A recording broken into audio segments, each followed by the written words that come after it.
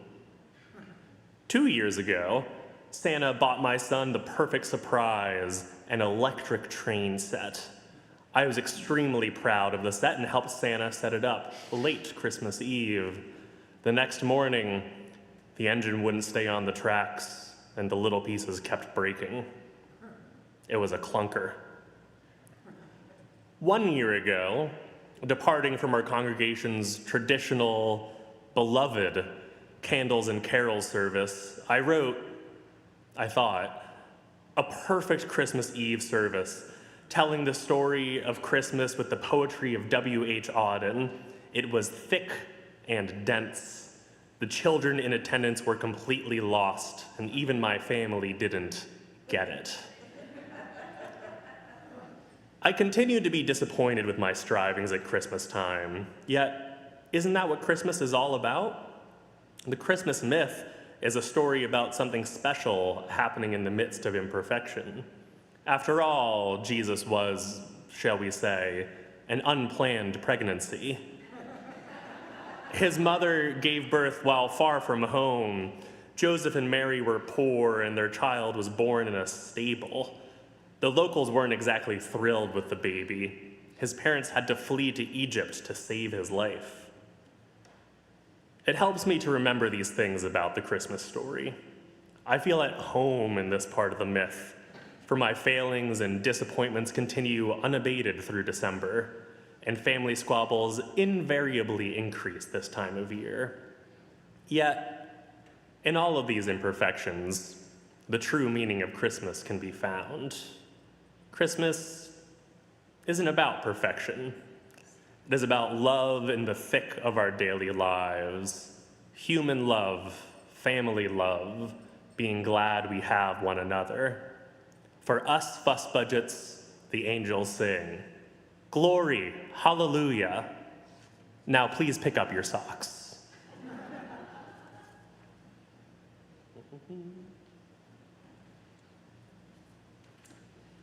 In ancient days, the folk of old did kindle up a great Yule fire. And so today we would kindle up a flame of love that we within our hearts may move in Yuletide joy, in love of the human race, and thus abide in peace and grace. Please sing these words that are in the order of service. Morgan will give us a little intro. We're grateful to her.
So we whose minds now sense our chill of danger in the evil will, the human conflict, hate and strife, which hold a menace over life, would kindle up a flame of love that we within our hearts may move.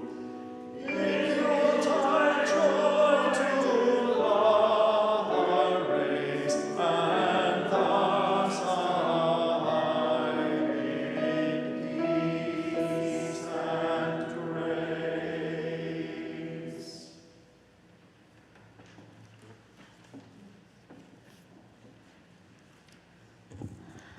I want to dedicate that singing of Greensleeves to our own Maria Lauro, who is going through difficult times since her husband died.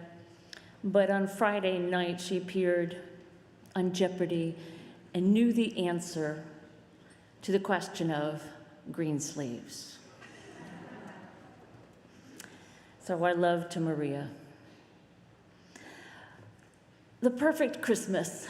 My husband, he's really, really good at gifts. He really thinks about the gifts that each of us are going to receive, whether it's Christmas or a birthday. He loves it.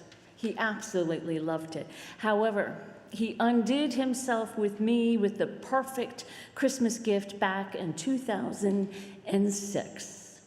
And because of that, he can never top it. That gift in 2006 was a puppy. I know, right? It cannot be improved upon. All the shenanigans that he went through for it to be a surprise made for an over-the-top Christmas that cannot be outdone.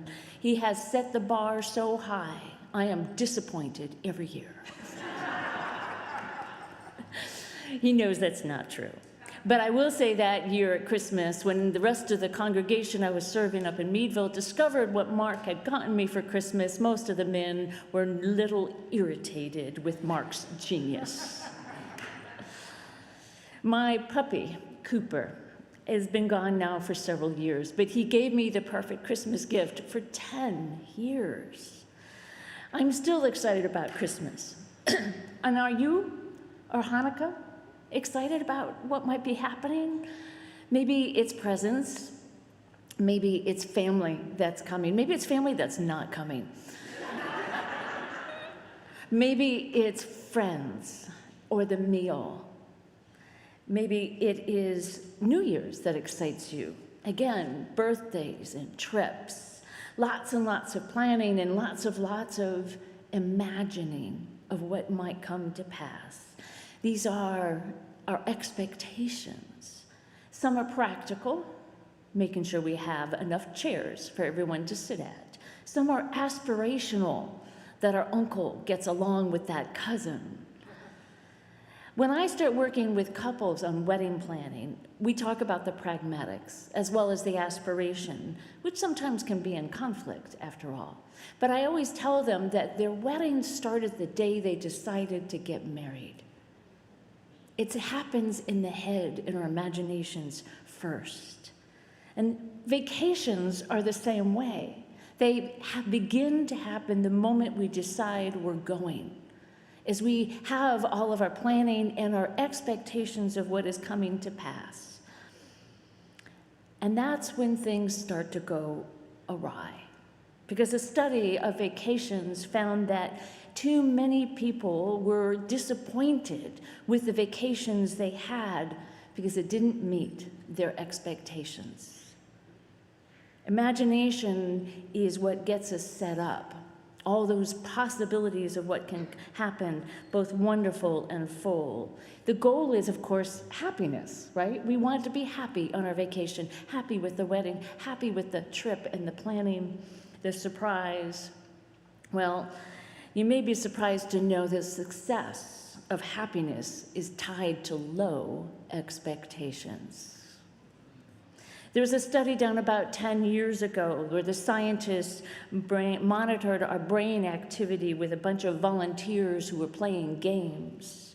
And they found that the degree of happiness for each of the players was tied to their expectations. They were much more happy when they won if they had low expectations. This means, conversely, that receiving gifts and that pleasure of a vacation, that if we have low expectations, we'll be much happier. High expectations means we're less likely to enjoy the outcome unless it's really over the top, defies our expectations in such as a really grand trip, birthday, Christmas dinner, but then we're going to get caught in a unrealistic cycling in a spiral ever upward of what's going to be the next one, and eventually there will be a big disappointment. With happiness being dependent upon, for better or worse, our expectations, it gets really complicated with people. Think about this. Psychologists encourage us to be in community, to have friends, and we're happier when we're having friends and community. Does this mean we should have low expectations of our friends? Not expect much at all. How about our family and our coworkers, our boss, our leaders, our minister? Well, I know for one, I'd like you to have high expectations of me. I don't want to disappoint you, and I suspect you too would like people to have high or at least medium expectations of you. Wouldn't you? I mean, moderate, or at very least, we would like expectations that are, accurate, that are match your skill set at the very least and what you can actually do. Most of us are not going to be singing at the Kennedy Center, though our choir may get there. I don't know, Ellen might get there, you never know. But here's the real trouble. With happiness being linked to expectations and people, researchers are postulating that we have a set level of happiness, a baseline. We have each of us, and it's different. My husband's baseline for happiness is a little lower than mine. So he's frequently quite happy with the way things turn out. I, on the other hand, I'm so disappointed. That's not true. But I'm just a little bit happier baseline than him. Now, if we win the lottery, or we get a new job, we get engaged, we have this spike. We have a spike, and we're a little bit happy, but then we return to our baseline after that big boost. And alternatively, if we're deeply sad, something that disappointed us, the death in a family, we need to remember that it's transitory, that it will pass, and we will return to our baseline of happiness. There is an exception to this with trauma. Baseline of happiness may be reset in some cases of trauma, and that's when help is really needed.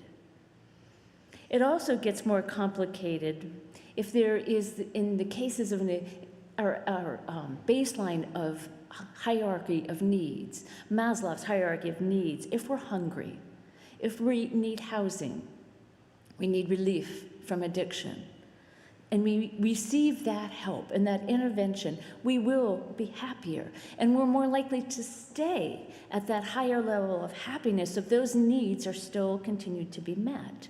In fact, what often happens is people discover their true level of happiness had they been given all the necessities of life and were beyond just mere survival. In most of these cases, people had low expectations anyway, and it doesn't take much to make somebody happy when they're given a warm coat on a cold night. So how is that happiness baseline set in the first place? Why are some of us more happy than others? Well, right now the debate is about 50% is genetic. They can tell which babies are more likely to scream when mom leaves them based on brain scans. It's that early in our childhood. From babies to adults, our brain scans indicate that those who are more happy have a higher level of activity in the left prefrontal cortex. Interesting. And for the rest of it, for that's not based on genetics and what's going on in our left prefrontal cortex, scientists and religious leaders are encouraging that we can cultivate our happiness. Being more mindful, for example, living in the moment, being around and appreciating nature. It shows that if we have increased optimism, a religious faith, acts of altruism and generosity, being in a community where we emphasize service to one another, having a hobby that truly engages us and turns us into that kind of deep flow of engagement. All of this helps increase happiness. And apparently, so does having low expectations, which is hard to justify when you put that on the list next to optimism and faith and generosity. It seems out of sync, but there it is. So here's my holiday gift to you, my beloved. Let go of those expectations. Just let them go. Let go of the perfect Christmas gift. Let go of that dinner. Let go of the perfect trip. Take a deep breath. Instead, be open. Be curious of what is to come to pass. Our imaginations, as brilliant as they are, sometimes they can get in the way. The basic Buddhist practice is letting go of the outcome, because if we attach to the outcome, we suffer more.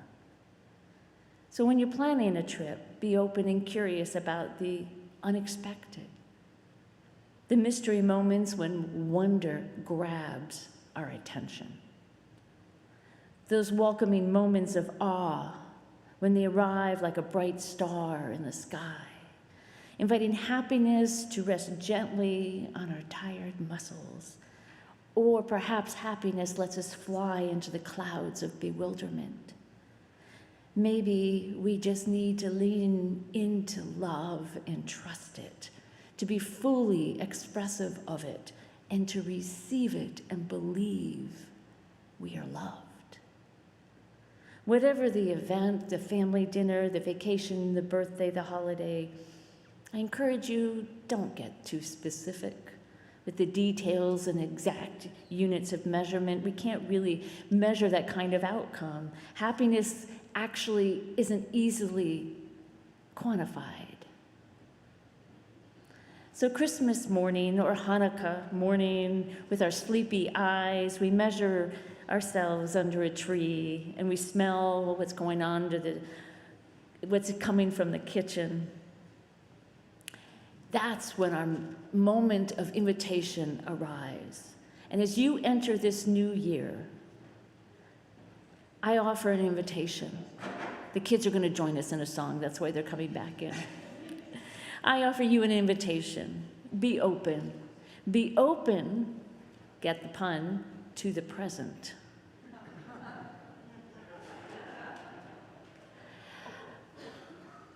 And I will tell you now, my question I put at the beginning with the welcome. When I find myself not delighting to be your minister, it's because I have sabotaged myself by attaching to perfection all that I do with you. And then I need to be open to the love that we exchange with one another. We have our Unitarian Universalist values of generosity of time and relationship and space, and the full-bodied experience of all of our senses. May it be so. May it be so. I do. Okay, we're going to go straight to the extinguishing the chalice. We're going to not hear the bells on Christmas Day today, maybe on Wednesday. We'll extinguish our chalice. The words are found in the program in your hearts as well. We extinguish this flame, but not the light of truth, the warmth of community, or the fire of commitment. These we carry in our hearts until we are together again. The children, if you all would like to come up and help, the choir is here to help us with singing, and I need to emphasize, this was not practiced, and that was intentional. So for those of you who may remember from last year, we introduced you to some dance steps. So for this closing postlude, we invite you to please rise as you're able in body and spirit. We're going to do the 12 days of Christmas, and there are dance steps for each one. This is so exciting. That's what we're doing. Same thing we did. That's okay. That's all right. Yeah, we'll just. Okay, we're ready. This is actually my benediction. It is. To go out and dance in this world with imperfection.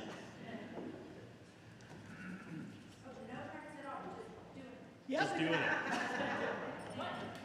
I mean, we practiced. I don't know about you guys.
French